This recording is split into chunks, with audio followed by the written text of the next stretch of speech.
Hello everyone. सो आपकी तैयारी कैसी चल रही है? ठीक है, आई होप आप अच्छा कर रहे होंगे। और अगर हम लोग टॉपिक की बात करें केमिकल बॉन्डिंग, तो एक बहुत इम्पॉर्टेंट चैप्टर है। ठीक है, तो यहाँ पर सबसे ज्यादा जो क्वेश्चन पूछे जाते हैं ये आपके सेप, आई मीन हाइब्रिडाइजेशन एंड सेप, है ना। उसके अलावा मॉलिक्यूलर ऑर्बिटल थ्योरी, जिसमें आपसे बॉन्ड ऑर्डर, ठीक है, बॉन्ड लेंथ, बॉन्ड एनर्जी या बॉन्ड स्ट्रेंथ, इसके बारे में पूछ लेते हैं। ठीक है, आपको लिखना आना चाहिए। ठीक है, कि किस टाइप से हम लोग, जैसे कि अभी क्वेश्चन कराऊंगा, नाइट्रोजन का सिंपली पूछ लिया था कि मॉलिक्यूलर ऑर्बिटल जो डायग्राम होता है और कैसे हम लोग लिखते हैं उसका, जैसे एटॉमिक ऑर्बिटल्स के लिए लिखते हैं, है ना, ऑफ बाउ रूल होता है, उसी तरह से मॉलिक्यूलर ऑर्बिटल के लिए हम लोग कैसे लिखते हैं। ठीक है, और इसके अलावा फजान रूल पे कई बार क्वेश्चन आते हैं, है ना। तो केमिकल बॉन्डिंग अपने आप में एक बहुत इंपॉर्टेंट चैप्टर है, जहां से ये मान के चलो कि 3 से 4 सवाल आ सकते हैं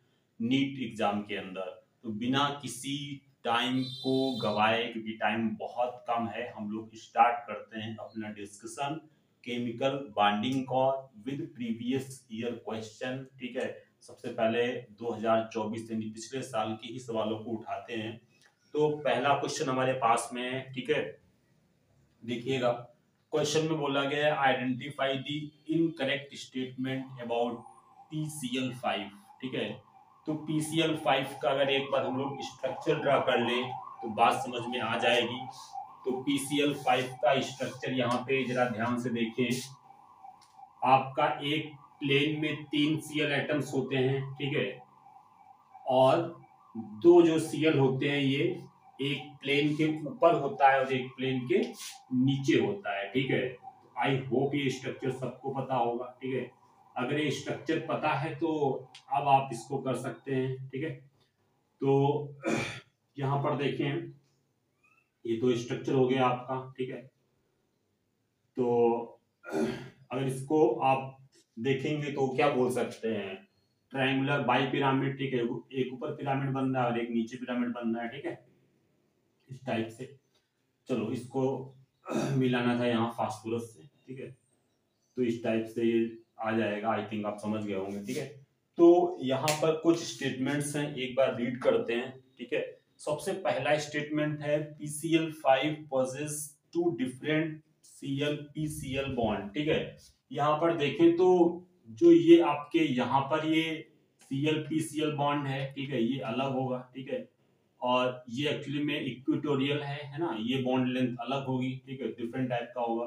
जो ये आपके एक्सियल वाले होंगे, है ना, ये अलग होंगे। ठीक है, तो पहला वाला जो है वो आपका करेक्ट है, एक्चुअली में इनकरेक्ट पूछा गया है। सेकंड देखें, all 5 PCl bond are identical, ये इनकरेक्ट हो जाएगा, है ना। नेक्स्ट में पूछा गया है PCl5 एग्जिबिट sp3d। ठीक है, हाइब्रिडाइजेशन निकालना आपको आना चाहिए। ठीक है, और बहुत अच्छे से तैयार कर लीजिए हाइब्रिडाइजेशन और शेप निकालना। ठीक है, PCl5 consist of 5 PCl sigma bond. ठीक है, सारे सिग्मा बॉन्ड्स हैं यहाँ पे P और Cl के बीच में। तो सेकेंड ऑप्शन एक्चुअली में इनकरेक्ट होगा, और सवाल में इनकरेक्ट पूछा गया है। ठीक है, इस चीज को आप ध्यान दे दिया करें कि इनकरेक्ट पूछा गया है, तो सेकेंड आंसर हो जाएगा। ठीक है, ये 2024 का रीनीट का क्वेश्चन है। ठीक है, चलो अगले क्वेश्चन की तरफ बढ़ते हैं। तो अगले क्वेश्चन में बात की गई है, ठीक है, आपको बताना है, क्वेश्चन को रीड करते हैं।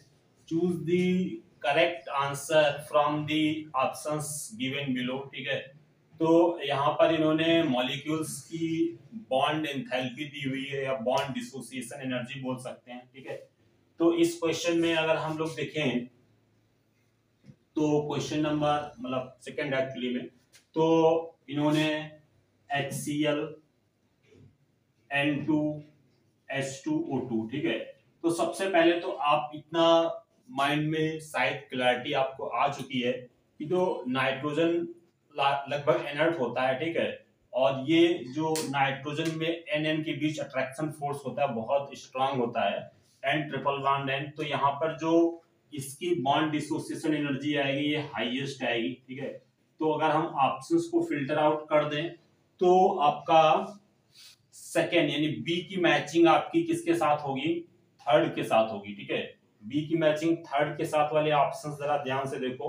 ऑप्शन आपका या तो सी करेक्ट होगा, या तो सी करेक्ट होगा या फिर डी करेक्ट होगा, इन दोनों में कोई आंसर होगा, ठीक है। अब सी और डी ऑप्शंस में अगर ध्यान से देखें तो डिफरेंस क्या है, ठीक है। डी की मैचिंग जरा देखते हैं फर्स्ट से या सेकंड से, ठीक है। सी पार्ट में फर्स्ट से और डी पार्ट में सेकंड से। तो सी यानी H2 है ना, फर्स्ट से कराएंगे तो 435 और अगर हम लोग सेकंड से कराएंगे तो 498। और देखें ए को 4 से मैच कराया, ठीक है, ऑप्शंस पे ध्यान रखें। तो HCl का हो गया 431, ठीक है। फिर उसके बाद में बी को थर्ड से मैच करा रहे हैं तो N2 का सही है। फिर सी की मैचिंग सेकेंड या फर्स्ट के साथ में, तो यहाँ पे आपको एक प्रकार से देखना पड़ेगा कि H2 और O2, ठीक है। तो इसमें O2 का जो बॉन्ड होता है वो एक्चुअली में स्ट्रांग होता है एज कंपेयर टू H2, ठीक है। तो थोड़ा सा आपको यहाँ पे कॉम्प्रोमाइज करना पड़ेगा, बोल सकते हो थोड़ा सा, मतलब ऐसा क्वेश्चन है जिसको मतलब एग्जैक्टली आंसर करना थोड़ा सा कंफ्यूज हो सकता है। बट अगर आपको N2 का मालूम था तो फिल्टर आउट करके फिर ऑप्शन को टिक कर सकते हैं उस केस में। चलो, तो इस क्वेश्चन के बाद में हम अगले क्वेश्चन की बात करते हैं। तो नीट 2024 में पूछा गया क्वेश्चन काफी आसान क्वेश्चन है, ठीक है।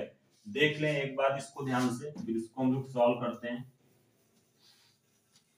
क्वेश्चन में आपका कुछ मॉलिक्यूल्स गिवन है और मॉलिक्यूल के साथ में इन्होंने क्या बोला है कि कितने सिग्मा बॉन्ड्स होंगे, ठीक है। एक्चुअली में कार्बन एटम्स के बीच में बात की गई है। तो चलो, सबसे पहले आप समझ में आ गया होगा, आप खुद से भी कर सकते हो इस तरह के क्वेश्चन, ठीक है। आई थिंक अभी इस स्टेज पे आप क्वेश्चन को करने के मतलब लेवल पे होंगे, ठीक है। तो एथेन, ठीक है।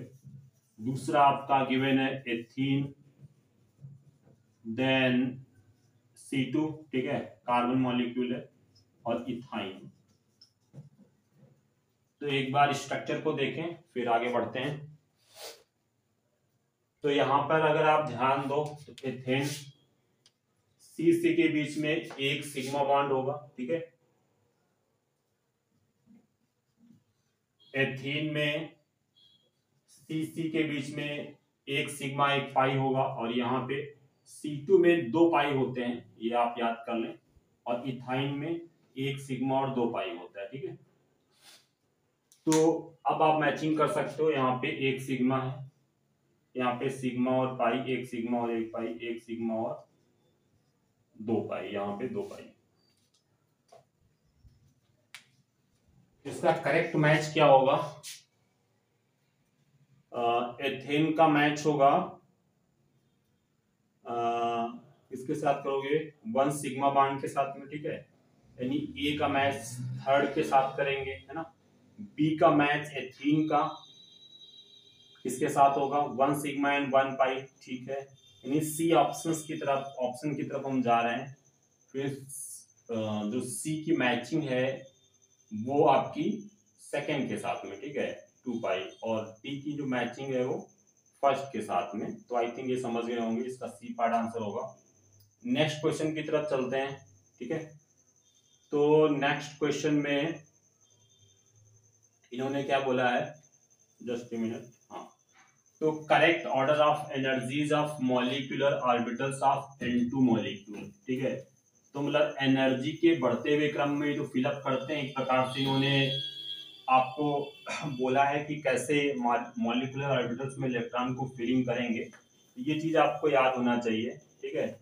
तो N2 के या N2 और उसके नीचे तक कैसे करते हैं और उसके ऊपर कैसे करते हैं, आपको 20 तक हमारे सिलेबस में देख लें एक बार। सिग्मा 1s, फिर सिग्मा स्टार 1s, फिर sigma 2s, sigma star 2s, ठीक है, तो याद ही होगा। फिर पाई 2px equal to pi 2py, ठीक है। उसके बाद सिग्मा 2pz आएगा, फिर पाई स्टार 2px और पाई स्टार 2py, और फिर सिग्मा स्टार 2pz आएगा। तो अगर ध्यान से देखेंगे तो ये याद हो जाएगा आपको। तो अगला क्वेश्चन करते हैं नीट 2023 का। Which one of the following represent all iso electronic, ठीक है। तो आइसो इलेक्ट्रॉनिक आई थिंक ये क्वेश्चन आप कर पाओगे खुद से, ठीक है। आंसर इज लास्ट पार्ट, सब में 20 इलेक्ट्रॉन होंगे, सॉरी 18 इलेक्ट्रॉन होंगे, ठीक है। नेक्स्ट क्वेश्चन, अच्छा क्वेश्चन है नीट 2023 का। बोले hydrated chlorides and bromides of calcium, strontium and barium on heating undergoes hydrolysis, है ना। तो ये एक्चुअली में हाइड्रोलिसिस नहीं होता है, डिहाइड्रेशन होता है। तो पहला वाला इनकरेक्ट है, मतलब जब इनको हीट करेंगे कैल्शियम, स्ट्रांसियम, बेरियम के जो हाइड्रेटेड मतलब कंपाउंड्स हैं, है ना, जैसे CaCl2.H2O समथिंग लाइक दैट, तो वहां पे डिहाइड्रेशन होगा। और जो सेकेंड वाले केस में है ये कोवैलेंट होते हैं, जो बेरिलियम और मैग्नीशियम के होते हैं, ठीक है। तो फिर वहां पे हाइड्रोलिसिस होगा, तो उल्टा लिखा हुआ है, ठीक है, याद रखना, ये क्वेश्चन रिपीट कर सकता है। तो आंसर इज लास्ट पार्ट, ठीक है, दोनों गलत हैं। And moving on to next question. तो अभी इतने ही क्वेश्चन कर लेते हैं फिलहाल, ठीक है। बाकी आप PYQ कर लो, ठीक है, अप टू 5 इयर्स, ठीक है।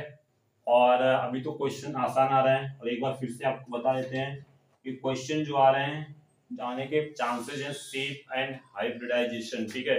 अच्छे से करके जाओ, कार्बन के कंपाउंड्स में आप देख लेना, वहां पे sp2 या sp3 हो सकता है, ठीक है। और बाकी सारे मॉलिक्यूल में कैसे करते हैं सेप, है ना, थोड़ा समझ लो, रट लो उसको। और ज्योमेट्री और शेप में अंतर आपको पता होना चाहिए, क्योंकि जो शेप होता है मतलब जो ज्योमेट्री होती है उसमें हम लोन पेयर भी अकाउंट में लेते हैं। जैसे वाटर, अगर H2 की हम ज्योमेट्री की बात करें तो वो टेट्राहेड्रल होगी, ठीक है। H2O ये होता है, इसमें 2 लोन पेयर होते हैं, ठीक है। तो ये ज्योमेट्री जो होगी वो टेट्राहेड्रल होगी, ठीक है। जबकि शेप आपको पता होगा, शेप आपकी होती है बेंट, शेप क्या होती है, बेंट, ठीक है। तो इस तरह की चीजें आपको अंडरस्टूड होनी चाहिए, ठीक है। और इसके अलावा बॉन्ड ऑर्डर वगैरह निकालना, ठीक है, उसकी ट्रिक भी होती है ना। जैसे N2 का 3 होता है, एक इलेक्ट्रॉन ऊपर नीचे जाते हैं, तो बताया गया होगा आपको 0.5 से घटती है, तो ये मोस्टली लग जाती है ट्रिक, ठीक है। बॉन्ड एनर्जी या बॉन्ड स्ट्रेंथ, जितना ज्यादा बॉन्ड होगा उतनी ज्यादा बॉन्ड स्ट्रांग होगा, और बॉन्ड एनर्जी उतनी हाई होगी, ठीक है, और उतना कम बॉन्ड लेंथ होगी, ठीक है। उसके अलावा जैसे N2 का मैंने बताया, तो ये जो आपको मॉलिक्यूलर ऑर्बिटल डायग्राम या जिस तरह से फिलिंग की जाती है वो पता होना चाहिए, है ना। हाइड्रोजन बॉन्डिंग पे क्वेश्चन एक्सपेक्ट कर सकते हो, है ना। और क्योंकि लास्ट ईयर तो ऐसा क्वेश्चन मुझे दिखा नहीं। और उसके अलावा मैंने बताया जैसे कि फजान रूल, है ना। तो ये कुछ ऐसे सेलेक्टेड टॉपिक हैं, उनको ही पढ़ के जाएंगे तो केमिकल बॉन्डिंग का क्वेश्चन कर पाएंगे। चलिए, कोई डाउट हो तो कमेंट करिएगा, ठीक है। और बाकी आप क्वेश्चन PYQ करिए, ठीक है, रिवाइज कर लीजिए चीज़ों को, शॉर्ट नोट्स बना के रखिए। मिलते हैं अगली वीडियो में। Thank you so much.